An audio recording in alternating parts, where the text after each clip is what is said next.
আমার মায়ের স্বপ্ন ছিল হেলিকপ্টারে বিবাহ করা হবে, তাই আমি হেলিকপ্টারে বিবাহ করতে যাচ্ছি এবং তার পুত্রবধূ হেলিকপ্টার নিয়ে আসবে।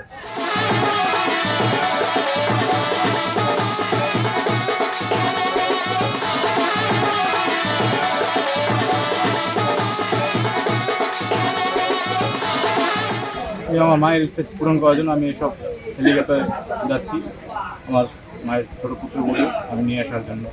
ছোট ছেলেটারে বিবাহ করাবো, সেই জন্য আমি প্লেনে সেই ছেলেকে এখন পাঠাবো, আবার বৌমাকে প্লেনে করে আনবো, এই আমার মনের ইচ্ছে। সে নাজুলবাড়ি থেকে রাজর বিয়ে করতে চাচ্ছে হেলিকপ্টার নিয়ে, আবার বউ নিয়ে হেলিকপ্টারে আসবে। তার মায়ের ইচ্ছা পূরণ করতে হেলিকপ্টার নিয়ে বিয়ে করতে যাচ্ছে। আমরা গ্রামবাসী পাড়া প্রতিবেশী অত্যন্ত আনন্দিত, যেটা আমার কোটালীপাড়া উপজেলার মধ্যে এমনি একটা অনুষ্ঠান হয় না। সবার কাছে আমার প্রার্থনা যে আপনারাও আমাদের আশীর্বাদ দোয়া করবেন।